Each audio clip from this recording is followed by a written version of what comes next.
Okay, so we're going to study force and field in electrostatics, where the source charges are stationary. So the first thing we are going to learn is to use Coulomb's law to calculate electric field. So what is electric field? By definition, electrical field is force per unit charge. So what does it mean? So for example, we have a charge. We call it a source charge. It would produce field. So source charge. So we have a charge, it will produce field, and then it takes another charge to fill it. So we have here, we say we have a test charge. And then this test charge would feel force when it enters the field. Okay, so Coulomb's law is trying to describe this for us. So Coulomb's law tells us about that force that the test charge would feel when it placed at that location. So let's look at the equation first. So we have the force equals 1 over 4 pi epsilon 0. And then small q, capital Q. So test charge, source charge, test charge, divided by a separation distance and a unit separation vector. So what is a separation vector? So suppose the coordinate is like this, the origin is here. So the location of the source charge is represented by vector r prime, and the location of the test charge is represented by vector r. So from source charge to test charge, this is represented by curly r, which is a separation vector. So now we have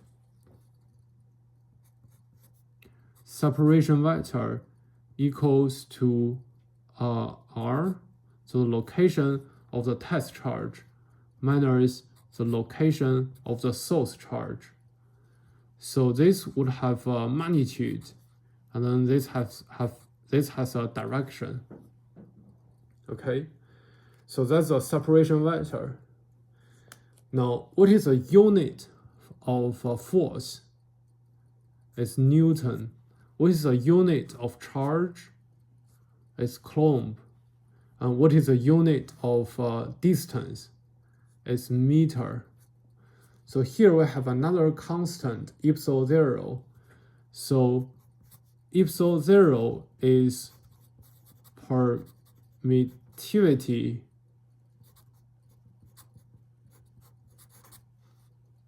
of free space. So what would be the unit of epsilon 0? So if you put epsilon 0 on the left-hand side of the equation and put the force down, it's quite easy to see that the unit would be c squared divided by n squared. Okay, so distance here m squared and 2 charge c squared.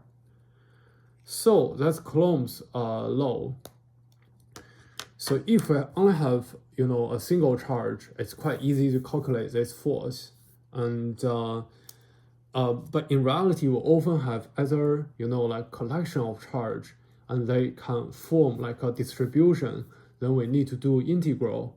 So we need to generalize this to different kind of scenarios. So the first thing we need to generalize is what is force.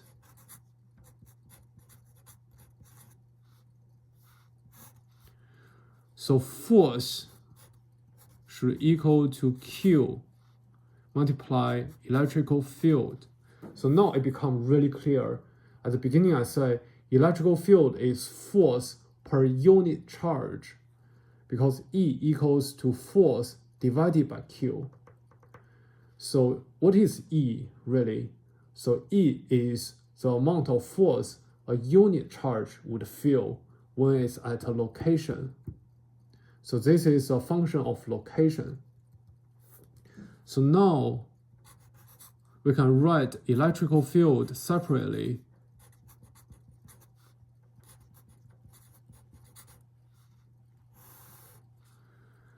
So first of all, if I have a point charge, so we only have a source point, then based on Coulomb's law here, we can easily write down the electrical field, which equal to 1 over 4 pi epsilon 0, and then the source charge divided by curly r square, and then curly r direction.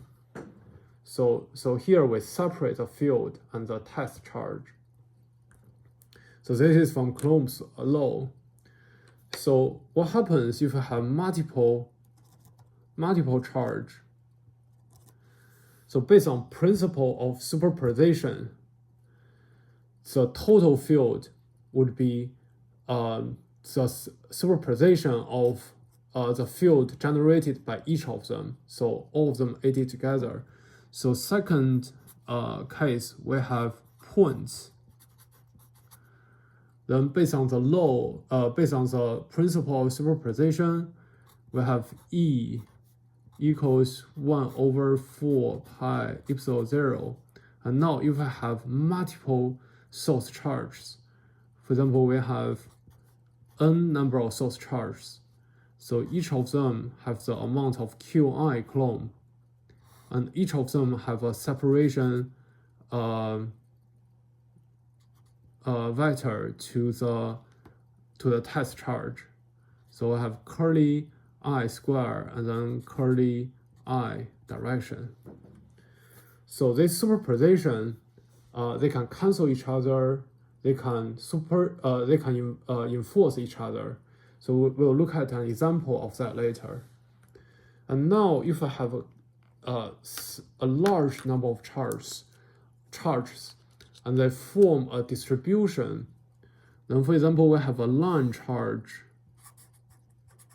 where we have a lot of charge on the line, and then we have a distribution which is represented by lambda, which is a density. Alternatively, we can have a surface charge.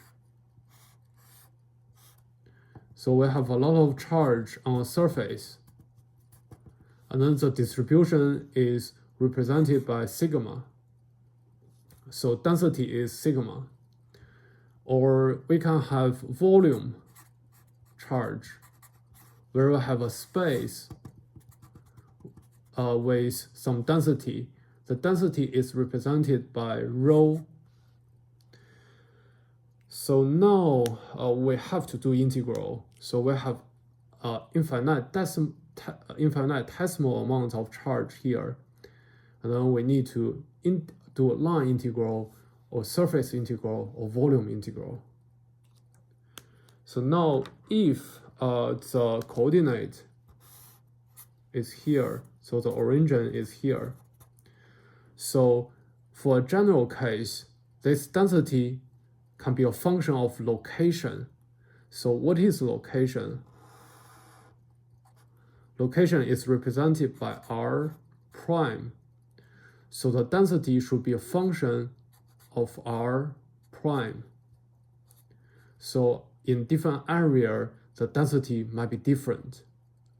So here, line charge, lambda should be a function of location as well. And volume charge, rho should be a function of location as well. So now we are ready to write this electric field. So now if we have distribution,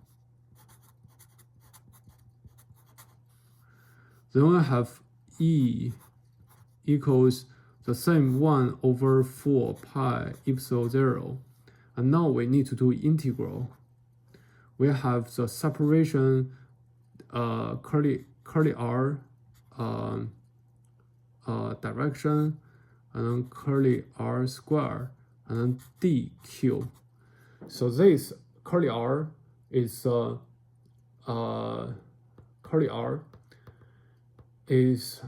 separation vector between dq, so infinitesimal amount of charge, to another location, the location of test charge. So how to calculate dq? So if it's line charge,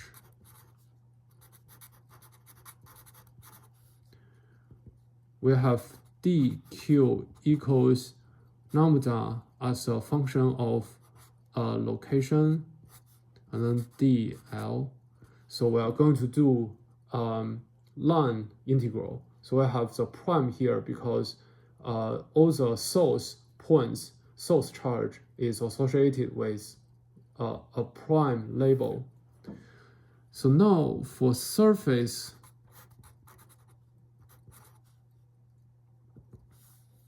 we have dq equals to sigma as a function of location, and then dA prime. So we need to do surface integral. And then, so if we have volume, dq would equal to rho r prime. So density as a function of location, and then d tau. So we need to do volume integral. So we actually want to avoid doing complicated integrations in physics. So that's where we'll need Gauss law. So where the distribution is constant. So if it's a surface, the distribution is constant. We call that surface Gauss surface. But before getting into that, let's look at an example to calculate electrical field based on Coulomb's law and the principle of superposition. Look at an example that uses both Coulomb's law and the principle of superposition to calculate electric field. So this is example 2.1 in the textbook. So suppose we have two source charge, both with Q coulombs. They are on x-axis, and they are both of distance d divided by 2 to the middle point, which is where the z-axis is. So now the question is, what is the electrical field on the z-axis?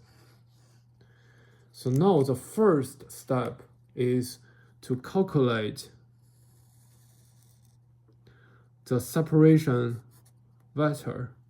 So for both of them,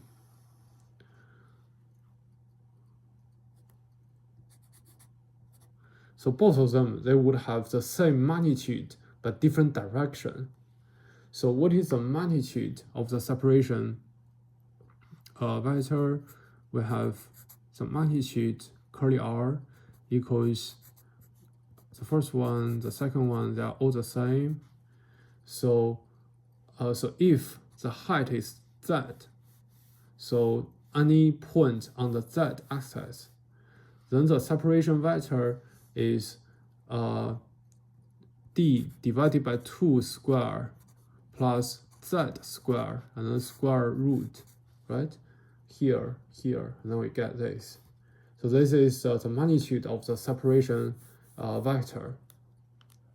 So now second step, we have each electrical field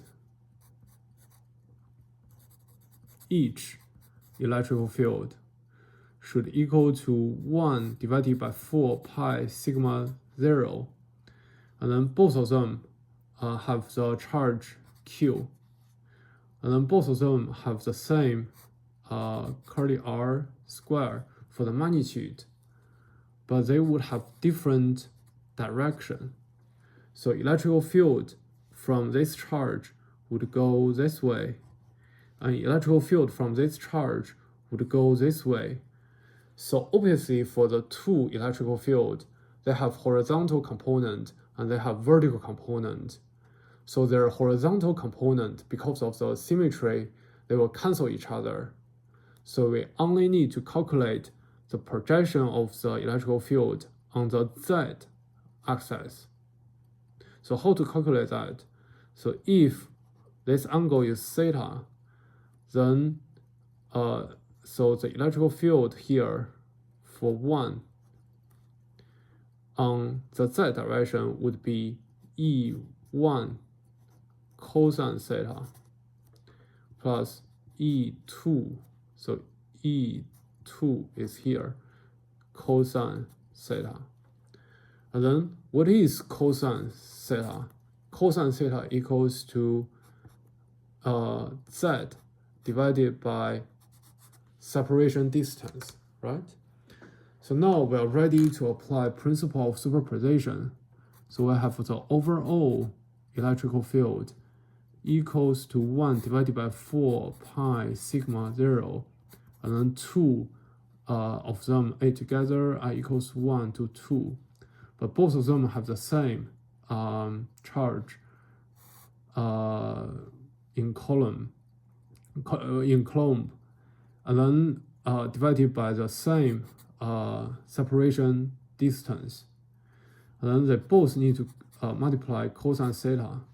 And now the direction is z direction. So field cosine theta on the z direction. So now cosine theta is z divided by curly r.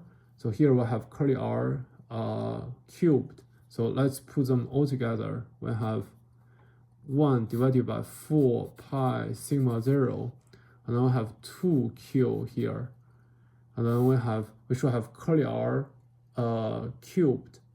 So curly r equals to this. So we have d divided by 2 square, and then z square, and then the whole thing to the power 3 divided by 2. And then this is on the z direction. So that is the electrical field. By the way, I forgot something earlier. So this is 2qz. I forgot that. So cosine theta equals to z divided by curly r. And here we have curly r square. So here we have curly r cubed. But cosine theta also have a z here. So here we have a z. Also here E2 is a vector. Also earlier, I think, oh yeah, here. So earlier, the definition of a separation vector, it is a vector. So the vector would have magnitude and a direction.